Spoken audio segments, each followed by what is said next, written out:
자, 오늘 성경 본문의 말씀은 마태복음 1장 18절에서 25절 말씀입니다. 마태복음 1장 18절에서 25절 성경을 찾아서 같이 봐주십시오. 오늘은 본문을 중심으로 구원 사역을 위하여 하는 제목으로 말씀을 드리겠습니다. 성탄절의 핵심은 구원을 위한 하나님의 역사입니다. 마태복음 1장 18절, 예수 그리스도의 나심은 이러하니라. 그의 어머니 마리아가 요셉과 약혼하고 동거하기 전에 성령으로 잉태된 것이 나타났더니 그의 남편 요셉은 의로운 사람이라.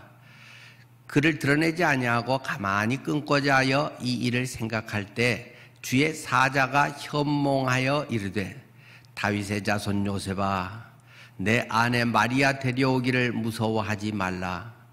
그에게 잉태된 자는 성령으로 된 것이라. 아들을 낳으리니 이름을 예수라 하라. 이는 그가 자기 백성을 그들의 죄에서 구원할 자이심이라 하니라. 이 모든 일이 된 것은 주께서 선지자로 하신 말씀을 이루려 하심이니 이르시되, 보라, 처녀가 잉태하여 아들을 낳을 것이요 그의 이름은 임마누엘이라 하리라 하셨으니, 이를 번역한즉 하나님이 우리와 함께 계시다 함이라. 요셉이 잠에서 깨어 일어나 주의 사자의 분부대로 행하여 그의 아내를 데려왔으나 아들을 낳기까지 동침하지 아니하더니 나음의 이름을 예수라 하니라. 아멘. 오늘은 성탄 감사 주일입니다. 예수님께서 사람의 몸을 입고 이 땅에 오심을 기리는 그러한 주일이죠. 예수님께서 이렇게 오신 것, 죄인인 우리를 구원하시기 위함이다. 하나님께서 처음 우리를 창조하셔서 참으로 아름답고 행복한 가정, 행복한 나라를 이루도록 주님께서는 원하셨지만, 사람들 속에는 역시 자기가 왕되고 자기 멋대로 하고 싶은 그러한 마음들이 발산이 되고, 결국 그래서 그들은 하나님을 뜻을 거절하고 오히려 더 높아지고자 하는 그러한 죄를 짓게 됩니다. 그래서 그들은 결국 에덴 동산에서 쫓겨나서 방황하는 그런 인생이다. 무의미한 그런 인생의 삶, 허망하다. 이러한 것이 그들의 삶의 최후의 고백이 되는 불쌍한 존재들이 되고 말았다는 것입니다. 그러나 주님은 다시 그러한 복낙원, 낙원을 다시 회복시키는 하나님의 왕국, 하나님의 그 나라를 다시 이루기 위해서 하나님은 놀라운 뜻을 세우시고 차근차근 이루어 가셨습니다. 그것이 오늘 성탄의 은혜에 깊이 관계되어 있는 것입니다. 그래야 결국 하나님의 왕국을 통해 하나님을 영화롭게 하고 가장 나다운 삶, 가장 복된 우리의 생애가 되도록 주님께서 인도해 주십니다. 구원 사역을 위해서 지난번에 저는 하나님의 사역에 대한 이야기를 드렸습니다. 구원 사역의 오늘은 두 가지 측면에서 살펴보려고 합니다.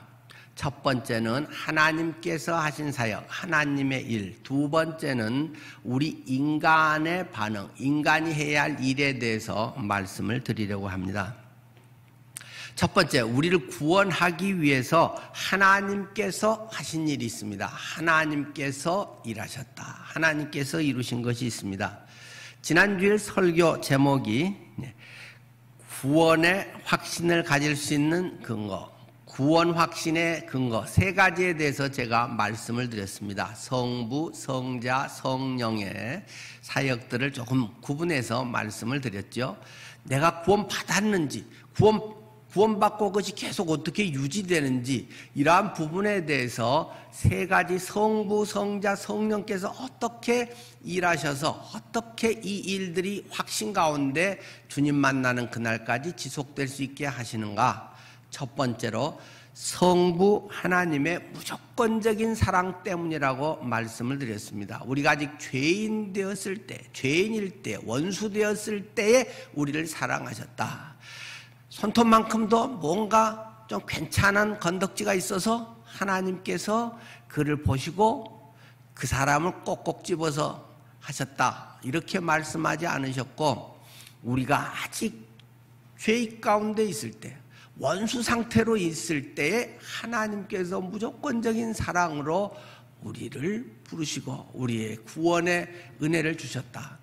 두 번째는 성자 예수 그리스도가 우리와 연합되어 있다. 예수님의 십자가는 나의 십자가다. 예수님의 죽음 내 죽음, 예수의 부활이 내 부활이 되어서 내가 예수와 함께 연합해서 죽어 장사되었다가 그리스도가 부활함으로 나도 부활의 삶을 살 수 있도록 거듭난 삶, 하나님의 자녀의 복된 삶을 살게 하신 것은 예수 그리스도와 연합되었기 때문이다. 그리고 세 번째, 성령 하나님께서는 떠나지 아니하시고 주님 앞에 서는 날까지, 주님 만나는 그날까지 우리를 항상 인도하신다. 그분이 내 안에 쏙 들어와 계신다. 한자 말로는 뭐라고요? 내 주, 안내 살주, 내 안에 들어와서 사신다. 내가 조금 믿음이 좋고 뭐 좀 할 만하면 계시다가 조금 나쁜 생각하고 잘못하면 또 나갔다가 들어왔다 나갔다 들어갔다, 그런 것이 아니라 한 번 들어와서, 우리가 자녀를 낳으면 속을 새기든 뭐 사춘기를 지나든 부모에게 해를 끼치든 상관없이 아이고 내 새끼 내 자녀야 하면서 부모가 자녀를 버리지 않듯이 그분이 내 안에 들어와서 계심으로, 내주하심으로 그 어떤 환난이나 핍박이나 뭐 칼이나 어떤 것이라도 우리를 하나님의 사랑에서 끊을 수 없다 하면서 주님께서 나와 함께 하심으로 넉넉히 이기게 하신다는 말씀을 드렸었죠. 구원 사역은 이렇게 로마서 5, 6, 7, 8장에서 우리에게 확신의 근거를 주셨듯이 삼위일체 하나님이 전적으로 사랑으로 함께 하신 사역이 구원이 유지되게 하는, 계속 구원받은 자의 삶을 살게 하셨다. 그렇기 때문에 지남철처럼 붙었다 떨어졌다, 내 자신은 구원의 확신이 있을 수도 있고 때로는 없을 수도 있고 있다가 없어질 수도 있고, 그런 여러 가지 상황이 나의 상태적으로 나의 느낌, 생각으로는 있을 수 있지만 하나님께서는 결코 나를 버리지 아니하시고 한결같이 나의 자녀라고 주님은 말씀하신다는 것을 우리가 구원에 확실하다는 증거로 말씀을 드렸습니다.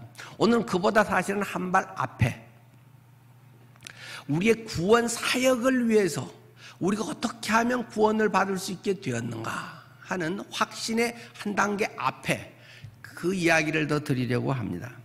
오늘의 설교 제목이 구원 사역을 위하여 라고 말씀을 드렸습니다. 구원해 주시기 위해서도 삼위일체 하나님께서 온전히 하나가 되어서 이루어 주셨다는 것입니다. 첫 번째로 성부 하나님께서 작정 계획하시고 예언하신 것을 오늘 본문 말씀은 우리에게 말씀하고 있습니다. 22절 말씀이죠. 마태복음 1장 22절. 이 모든 일이 된 것은 주께서 선지자로 하신 말씀을 이루려 하심이니. 구약 성경의 선지자들을 통해서 계속 메시아의 탄생에 대해서 이야기를 하셨습니다. 메시아의 탄생의 예언이 구체적으로 예수 그리스도를 통해서 우리들에게 제시되었다, 보여졌다, 계획되고 예언되었던 이 모든 것은 성부 하나님께서 하시는 사역입니다. 두 번째로는 성자 예수님께서 우리와 같은 몸을 입고 나타나셨다는 것입니다. 나타나셨다. 이것을 우리의 몸을 입고 오셨다. 우리와 똑같은 몸으로 사람들의 눈에 보이게 나타나셨다. 그래서 그것을 성육신 이렇게 한자말로 짧게 정리를 하고 있죠. 성육신, 이룰 성자, 고기 육자, 몸신자, 우리와 같은 몸, 그것이 become, 이루어졌다. 여러 번 말씀드렸지만 거룩할 성자가 절대 아닙니다. 물론 그분은 하나님 아들이어서 거룩하고 성삼위의 성자이시지만 성육신이라는 말 자체는 거룩하다 이런 부분하고는 전혀 상관없이 그냥 이룰 성자 되었다 그런 뜻이 원래 성육신의 그 한자 용어입니다. 인카네이션 하신 예수 그리스도.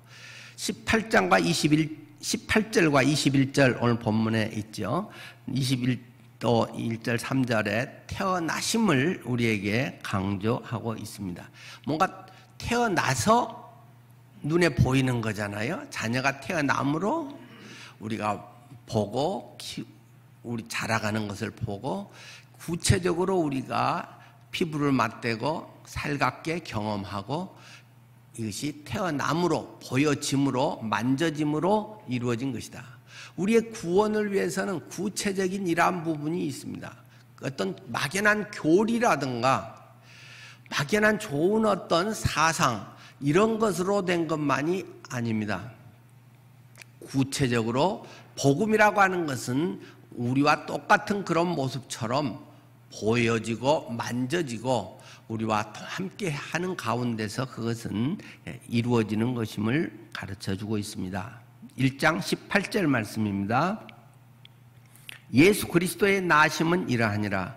그의 어머니 마리아가 요셉과 약혼하고 동거하기 전에 성령으로 잉태된 것이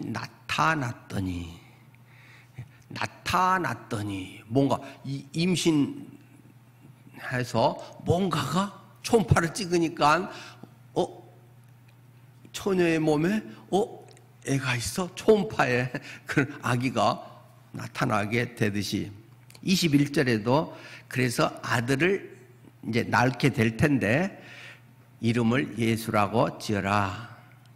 그 뜻이 뭐냐? 이는 그가 자기 백성을 그들의 죄에서 구원할 자이심이라. 죄에서 구원할 자라는 이름에 했던 예수라고 이름 지어라. 뭔가 태어나야 이름을 짓든 말든 하지 않겠어요?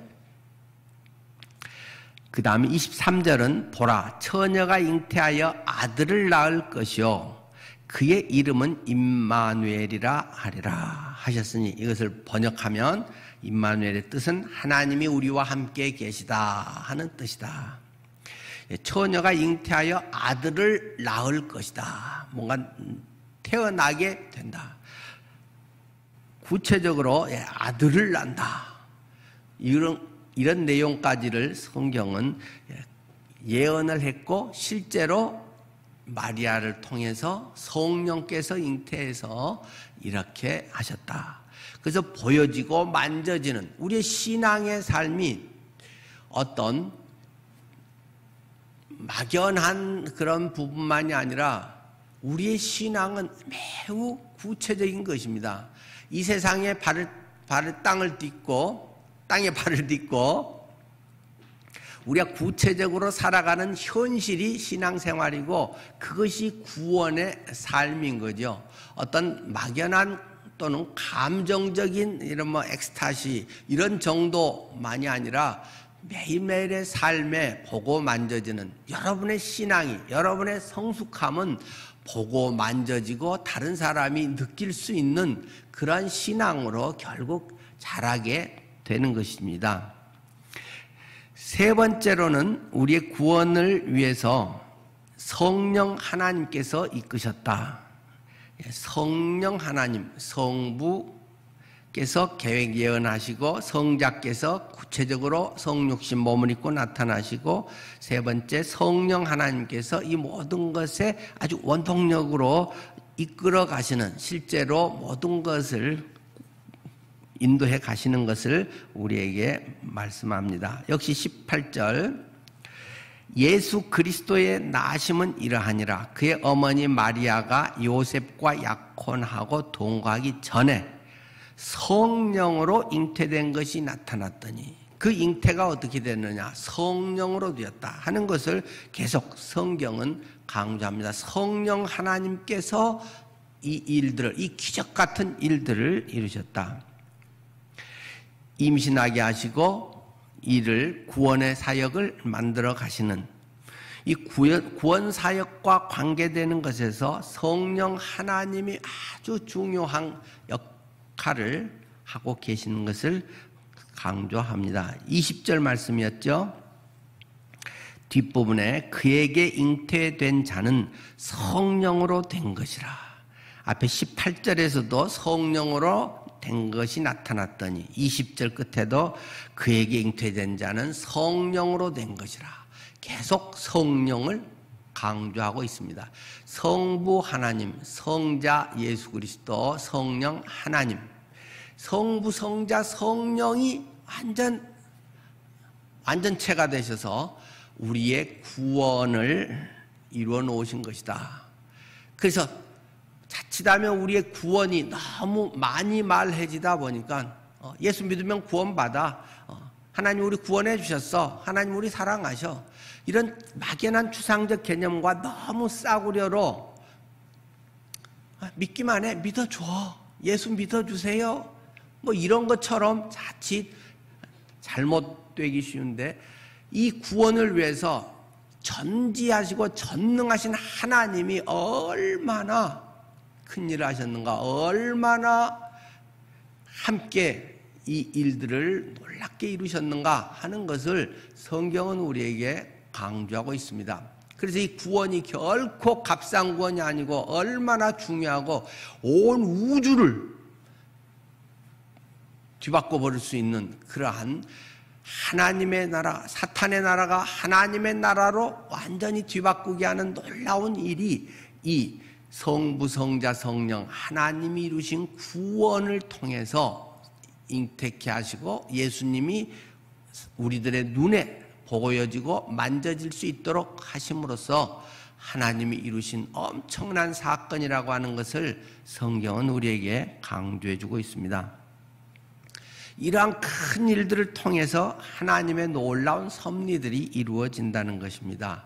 우리를 구원하셔서 다시 복낙원을, 우리의 영혼이 거듭나서 예전 것은 죽어버렸고 이제 새 사람을 입은 하나님의 거듭 다시 태어난 자가 돼서 그들이 사는 나라, 그들이 꿈꾸고 그들이 간직하고 있는 그 DNA의 나라는 하나님의 왕국, 그것이 구체적으로 또 완성체가 되는 것이 주님의 재림을 통해서 나중에 천국에서 보여지고 만져지는 것임을 성경은 강조하고 있습니다. 이렇게 우리를 구원하시기 위해 하나님께서는 이러한 귀한 일들을 해 주셨다. 두 번째로는 우리가 구원받기 위해서는 또 사람들이 해야 할 일이 있다는 것입니다. 하나님이 다 해놔서 끝났네? 나는 계속 죄 짓고 있어도 되고 죄인이었을 때, 원수일 때 다 끝났네, 뭐 나는 내 멋대로 살고 좀 필요할 때 도움 좀 구하면 하나님이 도와주고, 뭐 안 그러고 내 힘으로 할 만할 때는 다 그냥 내 마음대로 하고 내 욕망을 쫓아서 하고 싶은 거, 세상 성공을 쫓아서 살아가면 되겠네? 그렇지 않다 하는 것을 우리에게 말씀합니다. 우리가 해야 할 꼭 중요한 것이 있다. 그것은 영접하는 것이다. 영접하는 자, 곧 그 이름을 믿는 자들에게는 하나님의 자녀가 되는 권세를 주셨으니, 요한복음 1장 12절 말씀처럼 영접하는 자가 예수 그리스도의 이름을 믿는, 예수의 이름, 우리를 구원하신 분이라는 것을 믿는 자녀에게 하나님의 자녀라고 하는 특권을 주셨다라고 말씀합니다. 기꺼이 받아들이는 것, 그것을 영접이라고 말합니다. 그것은 다시 또 표현을 하면 믿음으로 순종하는 것을 말합니다. 믿음으로 순종, 아 그렇구나 하는 것을 진짜로 받아들이고 내가 그 하나님의 말씀 안에 쏙 들어가서 하나님의 말씀과 한 덩어리가 돼서 예수 그리스도와 연합이 돼서 내 안에 계신 성령께서 뭐라고 말씀하시고 인도하시는 어떤 그런 삶을 계속 이제 살아가는 것. 그 첫 출발, 그 테이프를 끊는 것이 믿음으로 순종하는 그런 삶에 필요하다는 것입니다. 두 가지로 구체적인 본문에 나와 있는 것을 말씀을 드리면 마리아의 순종입니다. 이 일을 위해서 마리아가 순종했기 때문에 예수 그리스도의 탄생이 그 마리아 요셉네를 통해서 이루어졌다는 것입니다. 이 예수님의 탄생, 이 수태고지, 수태 임신했다 고지, 그것을 알릴고자 알지자 알려준 가브리엘 천사가 너가 임신했어 하는 임신 소식을 알려준 수태고지, 그 내용이 누가복음 1장 38절에 기록되어 있습니다. 마리아가 이르되 주의 여종이오니 말씀대로 내게 이루어지이다 하매 천사가 떠나가니라. 그걸 알려주고 그냥 정보만 하나 인터넷에 띄워주고 어떤 책 하나 던져주고 뭐 이런 거야 하는 게 아니라 천사가 그것을 알려주고 거기에 대한 분명한 반응을 듣고 나서야 천사가 떠나갔다는 것입니다.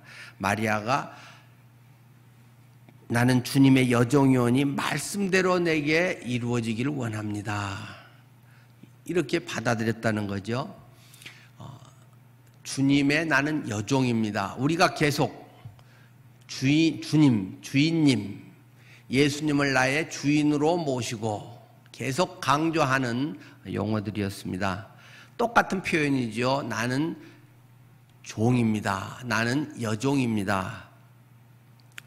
주님이 나의 주인입니다. 라고 말하면서 이것은 내 선택의 문제가 아니라 주인이신 당신의 주권적인 역사이고 그것을 나는 그대로 받아들일 뿐입니다. 라는 것입니다.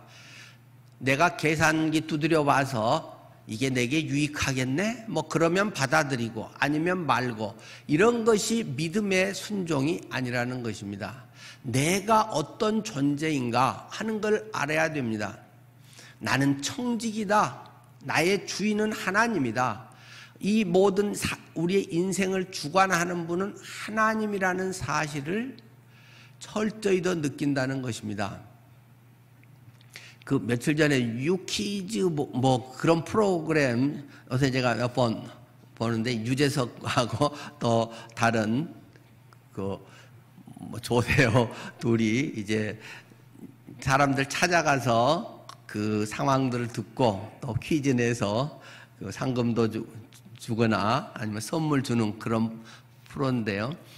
얼마 전에 이제 국립과학수사연구소 거기를 찾아가고 또 한 번은 우리나라 범죄 그 뭐 프로파일러라든가 그런 이제 현장에서 또 일하는 그런 사람들을 찾아가서 하는 걸 그 이야기하더라고요.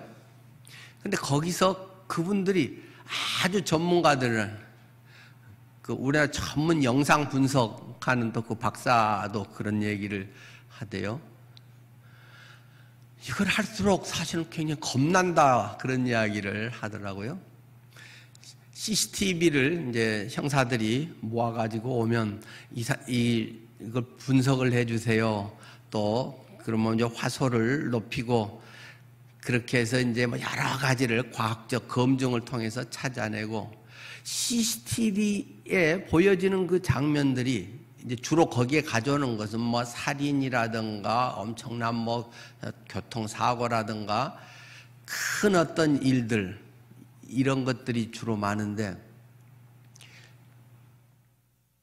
자기가 그걸 계속 할수록 1, 2분 후에 일을 모르겠다는 거예요. 굉장히 CCTV 방금 10초 전에도 아무 일도 없이 걸어가는 사람이 갑자기 어떤 일을 당한다. 그래서 자기는 고속도로나 운전할 때 1차선을 절대 1차선 주행을 안 한다 그러대요. 자기 아내는 1차선 주행을 뭐 잘하는데 하면 1차선 가지 말라고. 하도 그런 걸 많이 봐가지고 반대편에서 가는 차가 갑자기 타이어가 빠져가지고 날아와서 1차선에 있는 차를 부딪혀서 완전히 뭐 사고가 나든지 중앙선 침범해서 부딪힌다거나 막 불이 나거나 너무 그런 거를 자기는 늘 많이 보니까 10초 전에도 멀쩡하던 그냥 평범한 그런 장면들인데 한순간에 1, 2초 사이에 생사가 오가는 것을 너무 많이 자기는 보면서 그런 어떤 노파심이 많이 생긴다고 아주 전문가가 될수록 그런 얘기를 하더라고요. 그렇지 않은 사람은 뭐 좀 둔한 사람들, 무딘 사람들은 뭐 그게 그거지 뭐 아이 될 대로 되라 뭐 이렇게 하면서 편히 살겠지만, 그래서 전도서에 있는 말씀처럼 지식이 많으면 번뇌도 많으니 지식을 더하는 자는 근심을 더하느니라. 저는 그 구절이 퍼뜩 떠오르더라고요.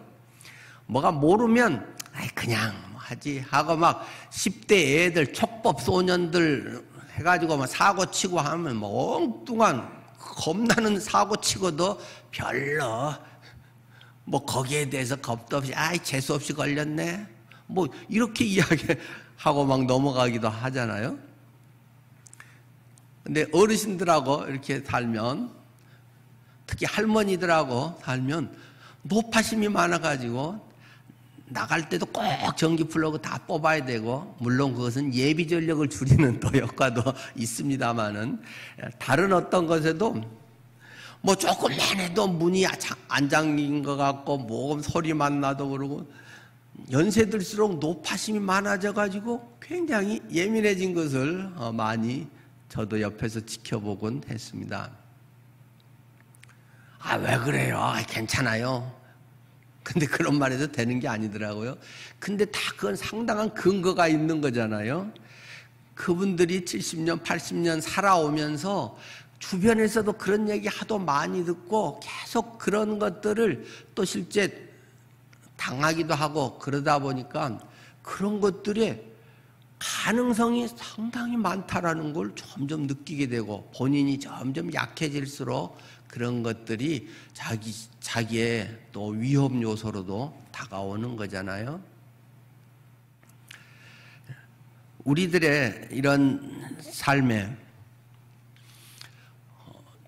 때로는 전문가가 되고 뭘 많이 알면 평안해지는 것 같지만, 지식이라고 하는 것은 사람을 평안하게 하는 것이 아닙니다. 많이 안다고 해서 평안해지고 성숙되고 그런 것은 아닌 것 같습니다. 길이신 예수 그리스도가 내 영혼 속에 탄생을 해서 주인이신 그분이 자리를 잡고 그분이 나의 삶을 이끌어가는 것을 그분께 맡기고 흘러가고 그분의 섭리를 따라서 살 때 우리가 참 평안을 느끼게 되는 것이죠. 그래서 아기를 보면 아기는 그냥 부모에게 맡기잖아요. 그러한 속에 아이의 그 평안히 자는 모습이 얼마나 행복해 보입니까? 물론 우리는 이제 성장하면 또 자기 몫의 일을 해야 되는 부분도 분명히 있죠. 자, 이 마리아의 순종, 내가 누군가를 아는 것. 내가 여종입니다. 그러니까 종이 무슨 선택을 합니까?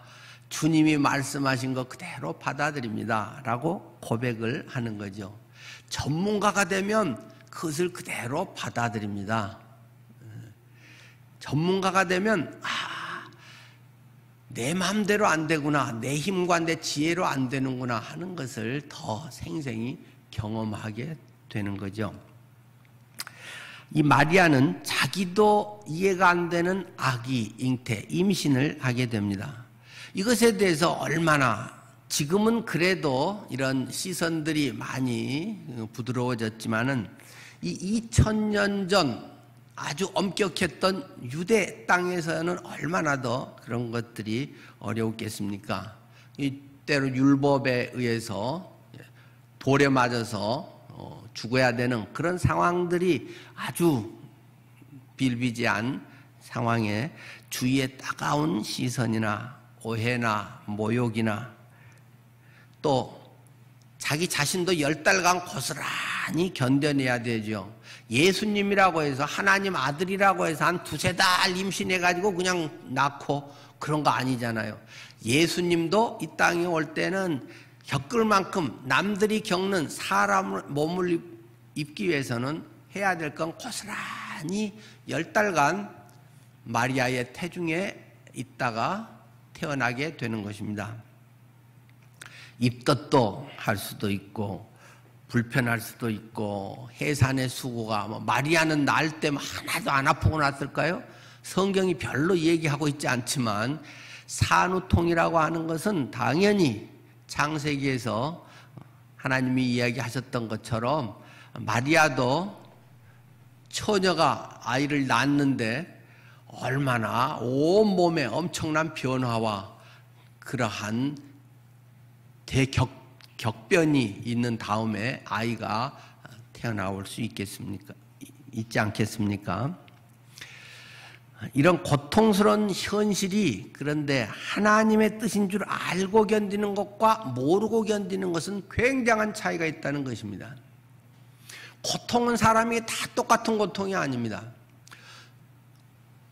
고통 자체는 똑같은 고통일지 모르지만 그것은 받아들이는 사람에 따라서 엄청나게 다른 고통이 될 수 있다는 것이죠.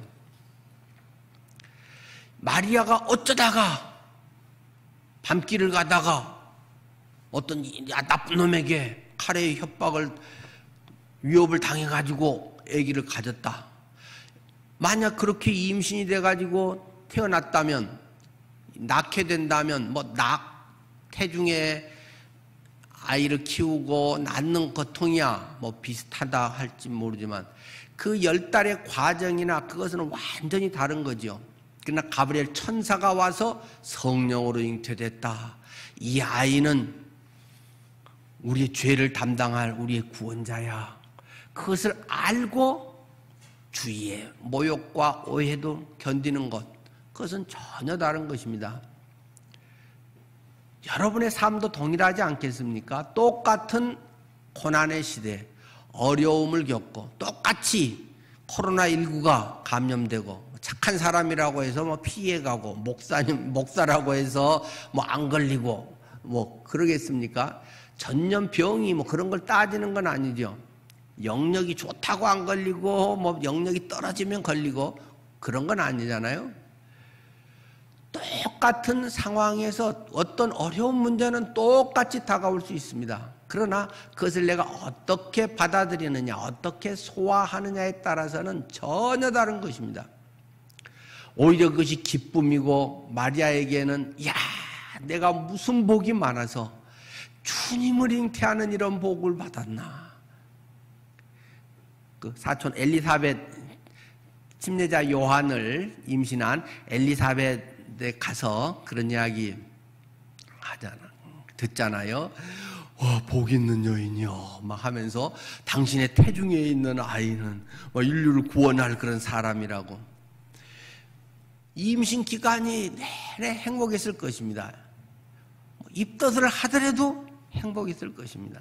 우리의 고난의 시기, 힘겨운 과정들을 똑같이 지내고 돈 없어서 똑같이 피 마르고 똑같은 고난을 당해도 하나님 안에서의 의미를 깨닫고 하나님 안에서의 뭔가 내가 할 일이 있다, 내가 해야 될 무언가를 발견해가는 사람이 그것을 지내는 것은 그냥 사람들이 격리되고 그래서 짜증나, 피곤해, 왜 자꾸 이러는 거야, 그렇게 받아들이는 것과는 굉장히 다를 수밖에 없는 것이죠. 두 번째, 요셉의 순종도 마찬가지죠. 오늘 19절, 24절에 요셉에 대한 이야기가 나오잖아요. 보통 마태복음에 기록된 것은 요셉의 계보다 똑같이 예수님 족보가 나오지만은, 그래서 이 마태복음에는 요셉에 대한 이야기가 지금 1장에서 기록되어 있고, 아까 제가 마리아에 대한 이야기는 누가복음에 인용을 했잖아요. 누가복음에 예수님의 족보가 있지만 조금 차이가 있잖아요. 누가복음은 마리아 계열의 족보일 것이다 이렇게 성경학자들이 이야기를 하고 마리아에 대한 이야기가 많이 나오잖아요. 자, 요셉의 순종 1장 19절 그의 남편 요셉은 의로운 사람이라 그를 드러내지 아니하고 가만히 끊고자 하여 약혼을 파기해야 되겠다. 내 약혼한 여자가 지금 임신을 했는데 그러나 창피 안 주고 그래도 점잖게 조용히 약혼을 파기해 줘야지. 이런 마음을 먹고 있었다. 24절에 요셉이 잠에서 깨어 일어나 주의 사자의 분부대로 행하여 그의 아내를 데려왔으나 약혼 파기하려고 맘먹고 있는데 주의 사자의 말이 현몽하여 꿈에 나타나서 주의 사자가 말하는 거였잖아요. 말한 그대로 분부대로 행하여 그의 아내를 데려왔다. 끊으려고 했는데 데려왔다. 요셉의 순종의 모습이죠. 얼마든지 제일 열불나고 제일 속상할 수 있는 사람이 오히려 요셉 아니겠습니까? 어떤 남자의 애가 생긴 거지. 얼마든지 역사상 한 번도 그런 적이 없는데 우리는 유일하게 예수님의 동정녀 탄생이라는 걸 성경에 들었으니까 만약에 천사가 나타나서 한다면 예수님도 그랬으니까 그러겠다 했는데 침례자 요한도 그런 법이 없었고 그 전까지 한 번도 그런 적이 없었는데 생전 처음 듣는 성령으로 잉태됐다는 이야기를 들을 때 쉽게 그게 믿어질까요? 아마 의처증이 계속 떠나지 않을 가능성이 많겠죠. 그러나 기꺼이 분부대로 행해서 아내를 데려오고 낳고 나서도 이름을 천사가 말한 그대로 예수라고 해라. 이름 지었다는 것입니다. 25절 아들을 낳기까지 동침하지 아니하더니 낳음의 이름을 예수라 하니라. 그래서 그 사명에 맞는 하나님의 뜻에 맞는 이름은 너가 이렇게 되면 좋겠다. 부모들이 할아버지가 또는 자녀 낳고 이름 그리 짓잖아요. 그 사명에 맞게 이름을 딱 예수라고 지었다는 것입니다. 남의 이름을 자꾸 신용내지 않았습니다. 남하고 어떤 경쟁 구도 속에서 잘 이겨낼 만한 그런 것을 추구하지 않았다는 것입니다. 이름이라고 하는 것은 그의 지향점, 그가 진정 바라는 그의 인생 이런 걸 압축한다고 하겠죠. 세상의 성공의 길을 그것이 그 태어난 아기의 바람이 아니었다는 것입니다. 남들 다 하고 싶어하는 것, 니도 그렇게 살아라, 너도 그렇게 해서 앞서가라, 그런 자녀 교육관을 갖고 있지 않았다는 것입니다. 이 아이를 통해서 하나님이 이루실 일이 무엇인가? 그 하나님의 말씀, 하나님의 인도하심을 따라서 그 아이가 하나님의 자녀답게 살아갈 수 있도록 그 이름을 그렇게 지었다라고도 설명하고 있는 것이죠. 이를 위해서는 자기의 선한 계획까지라도 하나님 말씀 앞에서는 버릴 줄 알아야 된다는 것입니다. 내 생각과 딱 같은 것은 기꺼이 순종하겠지만 다를 때, 그리고 내가 손해가 될 때, 그럴 때도 하나님 말씀이 그렇다면 버릴 줄 알아야 순종의 삶을 살 수 있다는 것입니다. 순종하기 위해서는 뭔가를 버려야 된다는 것이 거의 공식인 것 같습니다. 이들은 더 높은 하나님의 의를 인정했던 것입니다. 또 더 높은 하나님의 뜻이 있다는 것을 믿었기 때문입니다. 그래서 자기 의가 내 편안함과 내 어떤 유익이라든가 나의 행복이라든가 이것이 하나님 앞에서 무시당하는 것 같고, 그럼 난 뭐야? 나는 고생만 하다 마는 거야? 그런 것에 대해서 화를 내지 않았다는 것입니다. 많은 일꾼들을 보면 처음에는 아주 헌신적이고 열심히 하다가 얼마 뒤에 사람들 욕먹고 알아주지도 않고 고생만 되고 하면 내가 왜 나만 이래야 돼? 내가 바보야? 그런 마음이 슬그머니 들어오게 될 때가 있다는 것입니다. 그럴 때를 잘 이겨내야 되는 것이고, 막 그런 게 없다 그러면 아직은 그 단계도 안 갔다 생각하면 뭐 속편하겠죠. 꼭 어느 단계에 가면 그런 과정이, 그런 것이 자꾸 사탄의 마음이 우리 속에 파고들게 돼 있습니다. 나도 몸 아프고, 나도 돈 아깝고, 나도 뭐 이렇게 하고 싶은 거 많은데 남들은 다 그렇게 하고, 뭐 이미 신앙생활 오래 하고, 뭐 훌륭하다고 어떻게 하고, 인정받는 사람들 저렇게 안 해도 저렇게 되는데 나만 바보야? 왜 나만 이렇게 살아야 돼? 그러면서 어느 정도 지나면 그냥 떨어져 버리고 마는 것이 그냥 보통 수준의 사람들의 모습이라고 하는 것입니다. 그러나 그 고비들이 몇 번은 꼭 있습니다. 어떻게 좋아하는 취미생활도 하기 싫을 때가 있는데 하나님의 일을 이루는데 그런 일이 없겠습니까? 그런 것이 적어도 3번, 4번은 옵니다. 그런데도 무탄하게 나 죽었어 하고 바보처럼 하나님의 말씀을 붙들고 나가야 됩니다.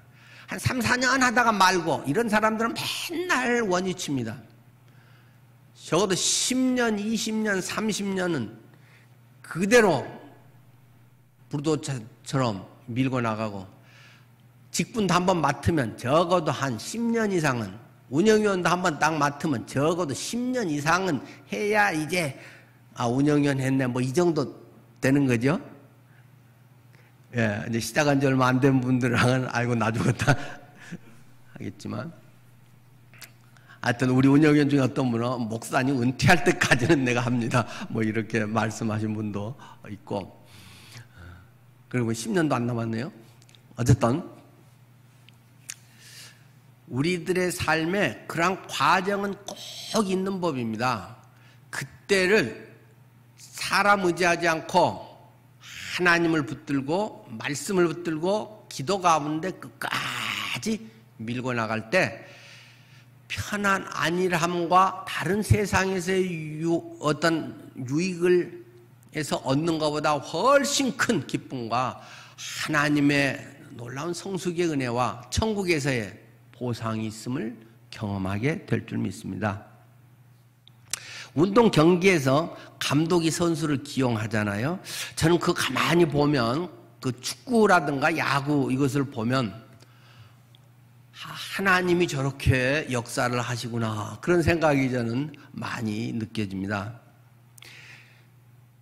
경기를 하고 있는데 감독이 선수한테 야 잠깐 이리 나와봐 해서 야 미안한데 나 선수 교체해도 되니? 뭐 선수한테 물어보고 뭐 선수 교체하고 그러나요? 그런 바보 같은 감독은 없습니다. 감독이 딱 하면 타임 딱 해가지고 바로 너 들어가 너 나와. 아무 상의가 없습니다. 본인한테 무슨 상의를 하고 뭐 경기를 하고 그래가지고는 아무 일도 안 되는 것입니다. 감독은 전체 판을 보면서 지금 무엇을 해야 될지를 그때그때 바로 잘 아는 것입니다. 요즘 뭐 팬데믹 시대에서 굉장히 지금 중요한 것으로 부각되는 게 속도전이잖아요. 옛날 시대에는 얼마나 정확히 잘하느냐 그것이 문제였는데 요즘은 얼마나 빨리 해내느냐가 지금 살아남는 중요한 관건이다. 뭐 계속 전문가들 이야기하더라고요. 코로나 백신 얼마나 누가 빨리 만들었냐. 화이자가 뭐 하고 뭐 모레나가 어떻게 하고 그런 것들이 막 빨리 해서 빨리 지금 두고 가는 데서 하는 게 지금은 100% 효과 있는 것보다 90% 효과 있는 게 더 절박하게 필요한 때다. 물론 또 조심스러운 부분도 있습니다만 뭐 진리 문제는 좀 더 차이가 있지만 요즘에 대처하는 방식은 누가 빨리 이것을 얼른 상황마다 대처하느냐가 굉장히 중요한 것이고 뭐 우리 예배도 그렇지만 장사도 그렇잖아요. 금방 장사하지 말아요. 뭐 몇 명만 모여요. 뭐 요즘 배달 안 되고 포장만 돼요. 계속 바뀌는 그 상황에서 문 닫지 않은 이상 할 수 있는 어떤 최선의 방법을 그때그때 해서 온라인으로 대처를 하든지 배달 무엇을 하든지 포장 무엇을 하든지 다른 무엇은 방법을 빨리빨리 대처해서 하지 않으면 도산되고 마는 그런 시스템 속에 우리는 지금 가고 있단 말입니다. 우리의 이런 상황들에 그런 어떤 순발력 있게 하는 것에서 어떠면 너무 예의 있게 하시겠습니까? 뭐 하고 하는 것이 사람의 성장은 뭐 조급하게 한다고 될 일이 아니지만 때로 어떤 일에서는 감독의 지시를 빨리빨리 알아먹고 빨리빨리 그것에 대해서 대응하는 게 굉장히 중요한 시대입니다.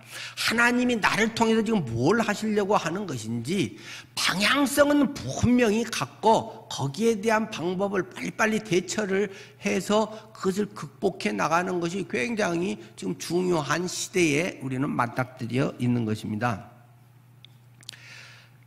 감독이 이야기할 때 선수들은 기꺼이 순종하잖아요. 나 좀 더 뛰고 싶어요. 나 조금만, 한 10분만 더 뛰게 하면 나 골 하나 넣을 수 있을 것 같은데요. 막 하면서 감독이 교체를 지시했는데 안 한다. 그러면 그런 축구 시합이 뭐 어떻게 되겠습니까? 선수 자신보다 노련한 감독이, 전체 판을 보고 있는 감독이 더 잘할 것이다 라는 것을 좀 일단 생각하겠죠. 개인적으로는 서운하고 아쉽고 이해 안 되는 것도 있고 오해할 수 있는 부분도 분명히 있지만 기꺼이 운동선수는 기꺼이 씩씩거리면서라도 따르게 돼 있는 것입니다. 내가 지금 체력이 급격히 떨어지고 있는지 작전에 뭔가 손발이 안 맞아서 내가 골 넣으려고 뭔가 내 의지가 너무 강해서 이게 지금 팀워크가 안 이루어지고 있는 것인지 네가 잘하고 있지만 다음 경기가 더 중요하기 때문에 너를 아껴서 너는 전반전만 뛰고 후반전은 딴 선수 또 키우기 위해서 해야겠다든지 감독이 이런 복합적인 것을 다 설명을 안 하더라도 감독의 지시에 빨리빨리 수용하여서 나가는 게 굉장히 필요한 것이죠. 하나님의 우리에게 말씀하시는 것, 주님이 나를 통해서 이루시고자 하는 것에 대해서 빨리빨리 분별할 수 있는 그런 것들이 영적 민감성이라고 하는 것입니다. 기도를 통해서 말씀이 내 바탕이 되고 기도를 통해서 하나님이 우리에게 말씀하시고 뭔가를 깨닫게 하시는 것들을 빨리 받아들여야 되는데 그렇지 않은 사람은 성경 지식은 있어도 거의 다 그냥 딱딱해진 빵과 같아가지고 그냥 교리와 그냥 원칙만 남아있어 버리는 것입니다. 그렇기 때문에 기도가 굉장히 중요한 것이고 1시간 기도를 통해서 적어도 하루에 1시간은 주님과의 긴밀한 이런 기도가 이런 때 더 있어야 될 줄 압니다. 마치겠습니다. 우리의 구원 사역에 있어서 하나님의 준비하신 하나님이 완전히 만들어 놓으신 그 일과 사람이 해야 되는 반응, 이것은 결코 떼어놓을 수 없는 것입니다. 하나님의 뜻은 사람을 통해서 이루어지는 것이기 때문이죠. 하나님께서는 다 이루어 놓으셨습니다. 0.1%도 네가 뭘 보태라고 구원 사역에서는 적어도 하지 않습니다.